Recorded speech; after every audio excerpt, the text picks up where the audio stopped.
حضرت ابو ذر غفاری رضی اللہ تعالیٰ عنہ فرماتے ہیں چونکہ میں چودھری تھا، سیدنا بلال حبشی رضی اللہ تعالیٰ عنہ کے پاس میں بیٹھا تھا، کسی بات میں بات آگے بڑھی اور بڑھتے بڑھتے بات شکرنجی تک چلی گئی، رائے کے اختلاف نے باتوں میں تلخی پیدا کر دی، اور جب تھوڑے لفظ اور تیز ہوئے تو میں نے انہیں کہہ دیا چپ کر، تو ابشن کا بیٹا ہے۔ کس کے بیٹے تھے حضرت بلال؟ کہتے ہیں جب انہوں نے مجھے کہا تو میرا دل بڑا ٹوٹا، لیکن میں نے ارادہ کیا کہ میں نے حضور کی بارگاہ میں نہیں عرض کرنی ہے، ہر بات کی ہم حضور کی بارگاہ میں شکایت کریں۔ لیکن میں جا کے مسجد میں بیٹھا اور جب سرکار آئے نا، ارادہ نہیں تھا کہ عرض کروں گا، لیکن حضور کا چہرہ دیکھا تو دکھ میرا خود ہی تازہ ہو گیا۔ رونے کا بھی تو تب ہی مزہ آتا ہے نا کوئی اپنا ملے تو۔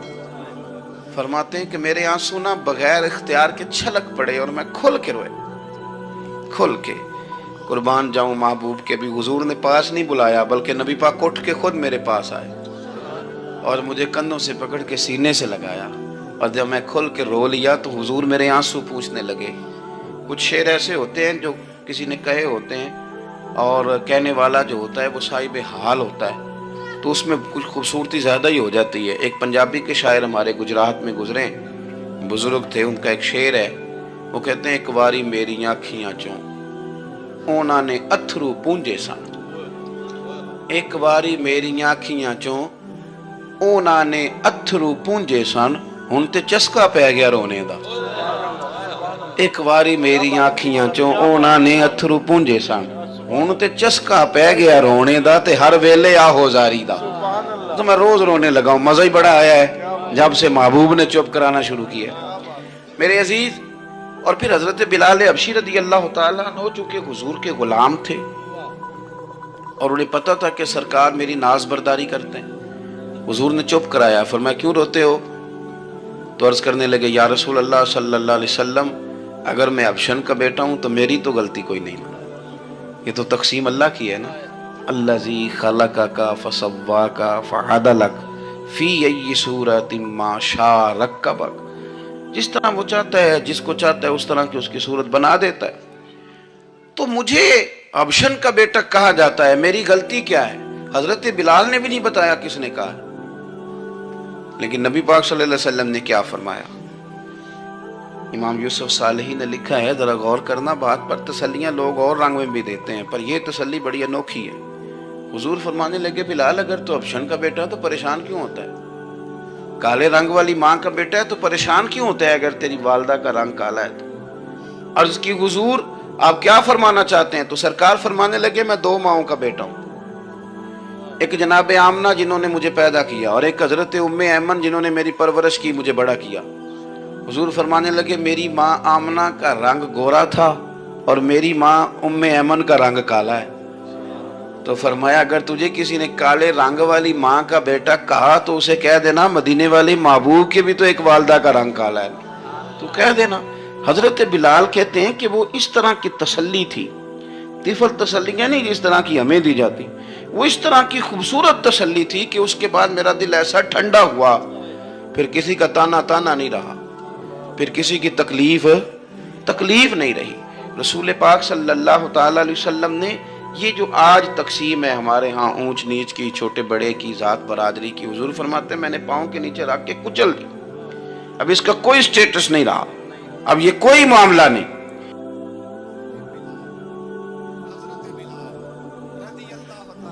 حضرت بلال آئے جناب عمر سے ملنے، کیسر و کسرا بھی آئے تو عمر خاطر میں نہ لائے، پر بلال حبشی دروازے پہ داخل ہوئے تو فاروق اعظم نے کرسی چھوڑ دی، ہاتھ باندھ کے کونے میں کھڑے ہو گئے۔ کالا رنگ ہے، نام بھی لکھنا نہیں جانتے، زمانے میں تعارف کوئی نہیں۔ حضرت عمر نے ہاتھ باندھا ہے، لوگ کہنے لگے عمر تو کیسے ہو کسرا سے نہیں ڈرتا، یہ کون آ رہا ہے جس کے لیے تیرا اتنا استقبال ہے؟ حضرت عمر کہنے لگے چپ کر جاؤ، اس کی بات نہ کرنا، اسے آنے دو، اسے آنے دو، اس کی بات نہ چھیڑنا۔ حضرت سیدنا بلال آئے، کہنے لگے امیر المومنین کیا کر رہے ہو؟ فرمایا نہیں چپ کر یار، بازو پکڑا، اپنی کرسی پہ بٹھایا۔ حضرت بلال کہنے لگے حضور میں غلام ہوں، مجھے تو طریقے بھی نہیں آتے ان کرسیوں پہ بیٹھنے کے، میں تو غریب ماں کا بیٹا، غلام باپ کی اولاد، سلیقہ، یہ آپ کیا